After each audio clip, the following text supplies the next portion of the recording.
Assalamualaikum, salam sejahtera, Bapak Ibu dan saudara-saudara dimanapun saat ini Anda berada. Kiranya kita semuanya berada dalam keadaan yang sehat, karena di bawah perlindungan Tuhan yang Maha Kuasa.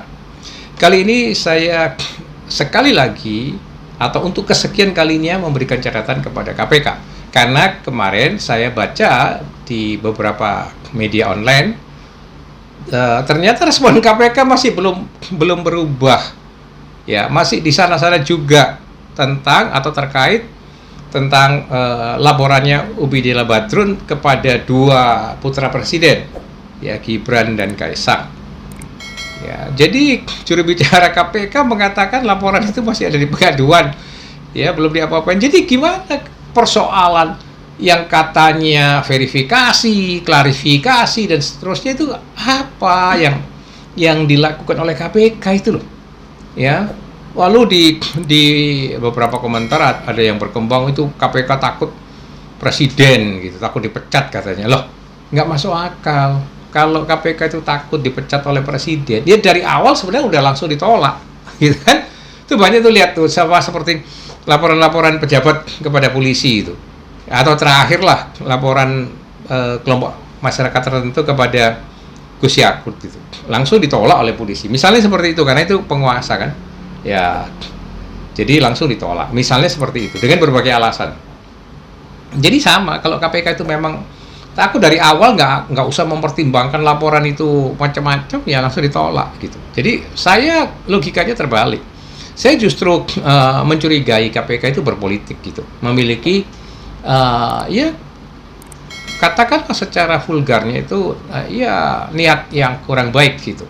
Ya, menyandera kasus ini, menjadikan kasus ini komoditas hukum, gitu ya. Ya, saya nggak tahu nanti apa yang diinginkan oleh KPK terhadap presiden misalnya.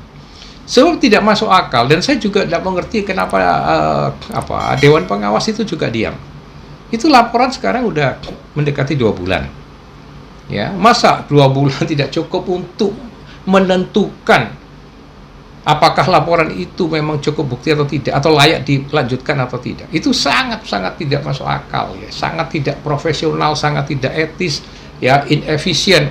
Bagaimana KPK, lembaga yang dulunya sangat dipercaya oleh rakyat, ya, melebihi kepercayaan rakyat kepada Polri dan Kejaksaan, sekarang performance-nya semacam ini gitu.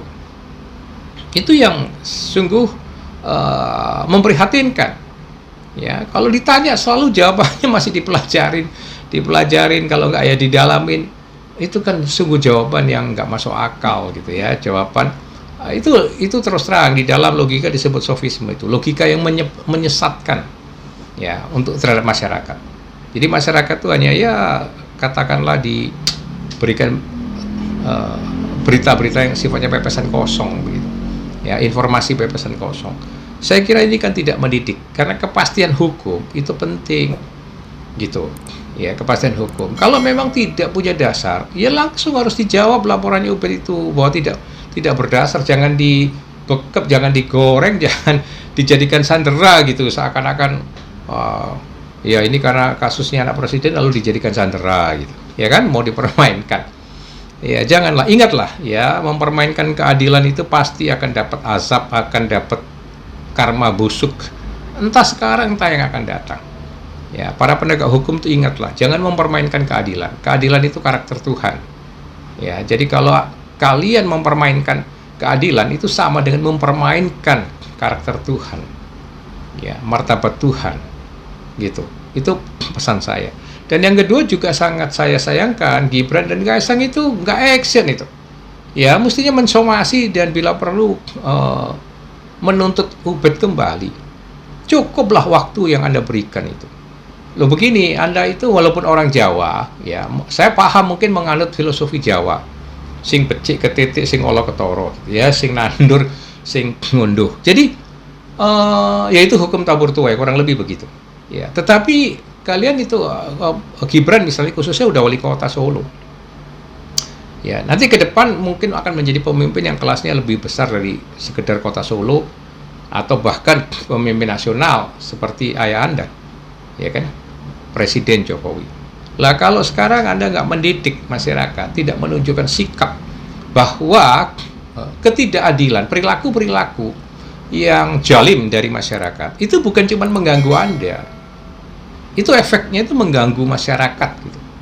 Masyarakat harus dididik bahwa kalau dia melakukan upaya hukum itu jangan hanya berdasarkan asumsi gitu, penilaian pribadi, ya itu merusak tatanan hukum, merusak keadilan, merusak jiwa hukum, dan itu efeknya kepada masyarakat gitu.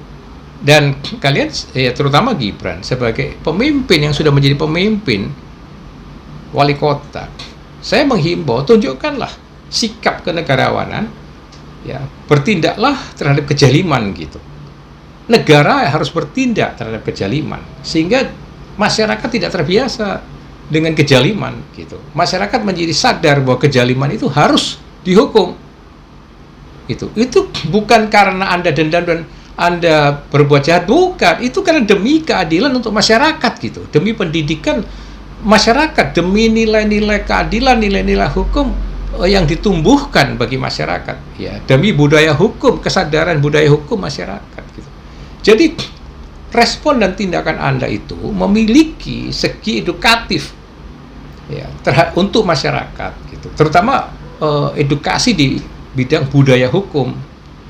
Nah, sebab kalau nanti terbiasa hal-hal semacam ini dibiarkan, masyarakat akan menganggap asal saya punya asumsi, asal saya sentimen, asal saya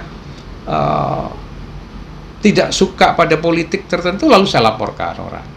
Ya, saya merusak itu. Dan itu kan perilaku yang sekali lagi merusak tatanan sosial, ya, dan budaya hukum di masyarakat. Jadi saya mengharapkan Gibran jangan hanya sekedar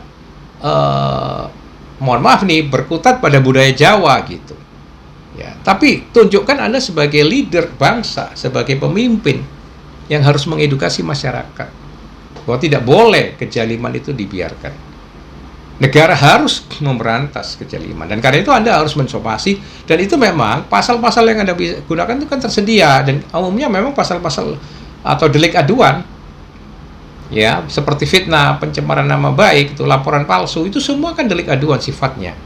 Jadi Anda harus proaktif, atau Anda memberikan kuasa itu kepada siapa, relawan ayah Anda itu kan, bapak Anda siapa, si Jokomani atau Joman itu.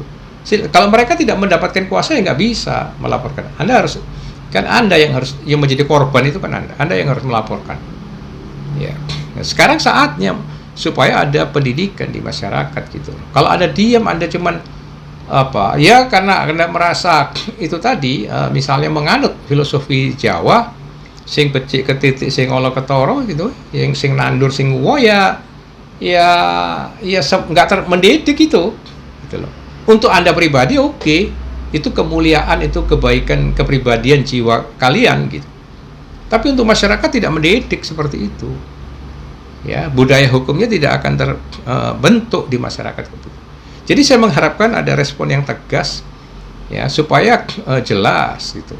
Dan saya mengharapkan ini masyarakat mulai betul-betul kritis kepada KPK ini.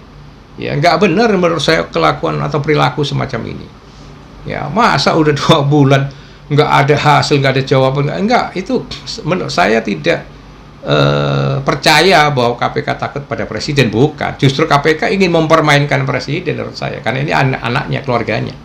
Ada tendensi politik, kecurigaan saya begitu. Ingin menyandera, ingin memakai kasus laporannya Ubed ini sebagai sandera politik, misalnya seperti itu. Makanya saya berharap harus tegas. Presiden bukan oleh karena bapaknya Gibran dan Kaisang, tapi presiden sebagai kepala negara dan KPK itu sudah masuk dalam peran eksekutif, ditegurlah. Pak Presiden menegur KPK melalui dewas atau apa itu ya, supaya berperilaku yang benar gitu.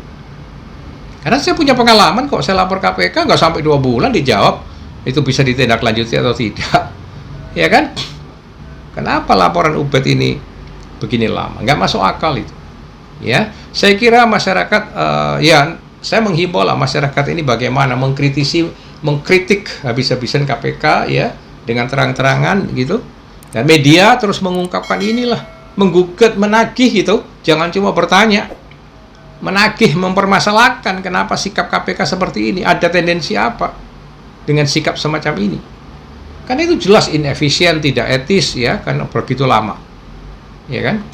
Tidak menimbulkan kepastian hukum. Saya kira itu komentar saya tentang KPK kali ini. Harapan saya ya masyarakat sekarang memberikan penilaian yang sekritis-kritisnya kepada masyarakat. Demikian dan salam sehat.